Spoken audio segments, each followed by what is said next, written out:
Halo, selamat datang kembali di channel United Identity, channelnya fans Manchester United. Selalu berpikir logis dan berpikir sistematis. Tetap gua selalu dengungkan itu di awal supaya semakin tertanam di fans-fans Manchester United. Sebelumnya gua ucapin terima kasih banyak ya dari berbagai komen. Gak mungkin belum bisa gue balas satu persatu. Mungkin nanti pas kalau live kali ya kita bisa ngobrol sambil enak gitu ya. Cuman gue sangat-sangat surprise dan sangat-sangat berterima kasih banget gitu ya. Bahwa yang menonton United Identity ada yang dari Semarang, ada yang dari Bandung, dari Banyumas, ada yang bahkan dari Malaysia gitu ya. Gue ada yang dari Indonesia Timur juga. Gue ucapkan banyak-banyak terima kasih. Semoga channel ini bener-bener banyak membantu ya, bener-bener saling mengedukasi kita fans Manchester United untuk selalu berpikir logis dan sistematis. Dan gue juga banyak ketemu dalam tanda kutip nih fans-fans yang udah lama nih, yang fans-fans seangkatan gue nih ya, yang zaman-zamannya gue rasa sih zaman-zaman SD, SMP gitu, SMA gitu udah mulai menjadi fans Manchester United, yang gue yakin banget gitu mereka yang mendapatkan channel ini bener-bener ya, mereka kan udah gue tahu banget gitu, mereka yang sama lah dengan gue gitu ya, story of life-nya terhadap Manchester United, yang ngikutin mulai dari bagaimana menanjak, bagaimana turun ditinggal Cantona, menanjak lagi juara treble, turun lagi ditinggal David Beckham, terus naik lagi dengan Cristiano Ronaldo dan Wayne Rooney, turun lagi, udah merasakan lah lika-likunya sebagai fans Manchester United. Banyak juga ternyata beberapa yang komen ada gitu ya, dan gue yakin ada juga ya. Gue cukup berterima kasih gitu ya, dan gue yakin mereka mengerti lah apa yang gue rasakan, dan gue juga harus speak up untuk hal ini gitu loh. Oke, ini gue cuman mau bahas satu berita aja. Jadi Casemiro dan Anthony dikabarkan itu diincar oleh dua klub besar Liga Turki sekarang ngomongnya. Jadi Liga Turki itu kan batas akhir deadline transfernya itu tanggal 18 September 2024. Jadi emang lebih lama, masih 13 hari lagi ya, 2 minggu lagi lah ya. Jadi memang sih ya biasanya pemain-pemain yang dalam keadaan free agent gitu, nah itu bisa tuh. Kalau di Premier League kan udah nggak bisa, cuman kalau di Divisi Championship masih bisa. Cuman pemain-pemain yang bebas transfer, yang free agent, yang lagi bebas kontrak, itu biasanya kalau udah mentok-mentok ya ke Turki tuh. Ya kayak dulu ya Juan Mata, kayak gitu-gitulah. Ya ini pemain-pemain yang free agent atau free kontrak sekarang ya, macam Adrian Rabiot, ya bisa jadi mereka ke Liga Turki. Nah, jadi dua klub besar Liga Turki ini mengincar dua pemain Brazil di Manchester United. Jadi yang pertama, ini dikabarkan juga dari media-media yang cukup ternama ya, bahwa yang pertama itu Casemiro itu diincar oleh Galatasaray. Ya, Galatasaray ya klub besar lah di Turki. Nah, terus yang satu lagi juga beritanya kenceng bahwa Anthony itu dikabarkan diincar juga oleh klub besar Turki, yaitu Fenerbahce, yang saat ini dilatih oleh Jose Mourinho. Di mana sekarang di sana ada Fred, ada Amrabat juga yang lagi dipinjam gitu ya. Dan saat ini lagi memimpin klasemen sih. Nah, tapi ada berita sepertinya ini kayaknya sih pasti ya. Sepertinya mereka berdua ini menolak gitu loh. Ya, Anthony dan Casemiro masing-masing sama-sama ingin memperjuangkan tempatnya di first team gitu. Pengen berjuang, pengen berkompetisi dengan sehat di internal untuk mendapatkan posisinya di tim utama. Jadi kalau menurut gue sih sebenarnya ya jangankan Casemiro sama Anthony yang menolak gitu. Semestinya dan seharusnya sih manajemen Manchester United ya menolak ya.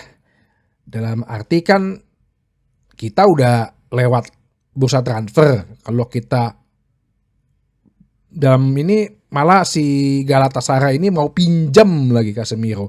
Bukan beli, pinjam lagi. Ya walaupun kita bisa mengurangi beban gaji, tapi kan tetap aja gitu loh. Anthony juga sepertinya juga pinjam gitu. Nah, jadi menurut gue sih Manchester United, jangankan pemainnya, Manchester United udah menolak gitu. Kita kan deadline transfer itu udah lewat. Kita nggak bisa cari pengganti. Lagi pula, ya sejelek-jeleknya Casemiro kemarin ya, mungkin dia lagi mengalami bad days gitu, habis dimarahin istrinya kali atau gimana. Tapi kan dia experience dan leadership-nya dia itu tetap kita dibutuhkan gitu.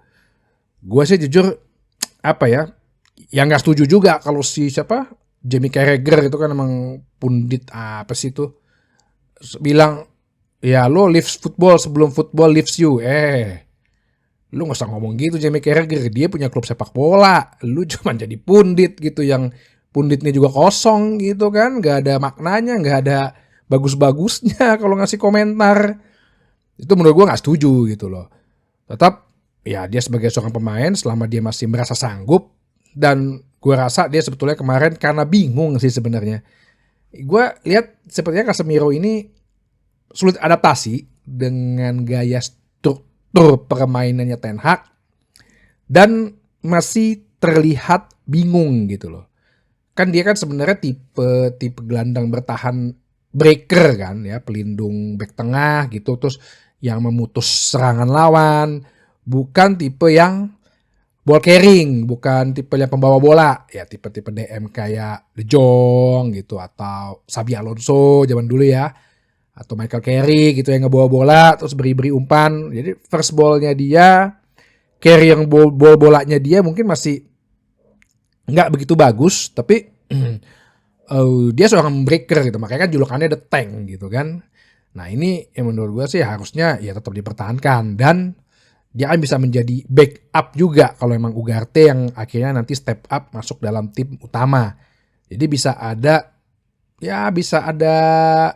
kombinasi strategi lah. Kalau misalnya kita pasang Ugarte terus nggak jalan atau mungkin dalam keadaan bertahan, setelah kita unggul ya bisa masukin Casemiro, atau ya itu kan pilihan strateginya Ten Hag kan. Pilihan strategi itu ya bisa berhasil bisa enggak.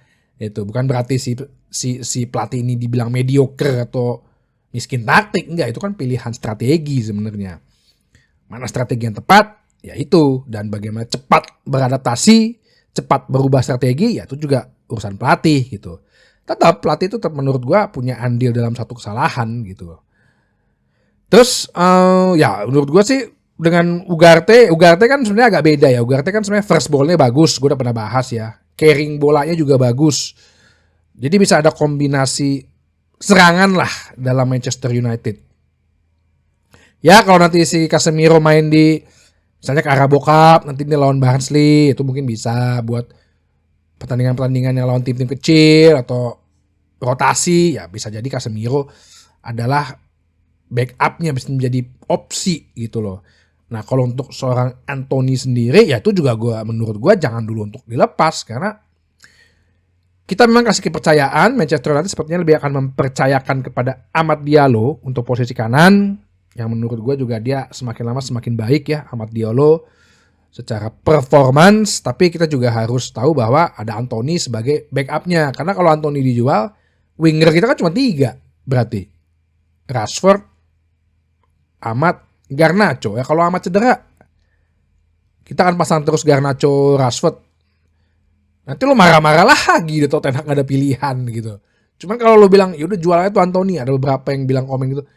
Nanti kalau wingernya cuma 3, 1 cedera, yang dipasang itu aja. Kok mereka sih dipasang, lo marah-marah lagi, ngomel-ngomel lagi, jelas-jelas gak ada ketersediaan backup pemain. Nah jadi Anthony sih menurut gue ya walaupun gajinya juga besar gitu ya sama dengan Casemiro, tapi ya kalau untuk posisi backup ya oke lah ya, walaupun sih gila juga ya Anthony digaji 450 ribu, Casemiro digaji 450 ribu, Anthony digaji 200 ribu, tapi masa cuma cuman dipasang buat lawan Barnsley gitu kan. Rugi kayaknya manajemen. Tapi nggak apa, cuman kan dulu dibilang beli Mazraoui untuk meningkatkan Anthony. Nah sekarang Mazraoui-nya dibeli, masa Anthony-nya dilepas, kan nggak logis dan sistematis aja. Justru kita pengen lihat nih Mazraoui-nya dibeli nih. Katanya menurut berita yang didengung-dengungkan, ya gue belum tahu itu betul apa enggak. Katanya Ten Hag bisa memaksimalkan Anthony kalau ada Mazraoui. Ya udah, kita lihat aja hasilnya gimana. Jadi menurut gue bagus keputusan kalau Anthony memang secara pribadi dan Casemiro menolak untuk dipindahkan gitu ya. Karena mereka ingin fight untuk posisi tempatnya mereka. Tapi menurut United Identity ya juga Manchester United seharusnya nggak menolak juga. Karena kita butuh kedalaman squad. Butuh backup, butuh rotasi ya. Oke, sampai itu aja bahasan kali ini. Sampai ketemu lagi di bahasan berikutnya di channel United Identity, channelnya fans Manchester United yang selalu berpikir logis, sistematis. Ingat ya. Terima kasih.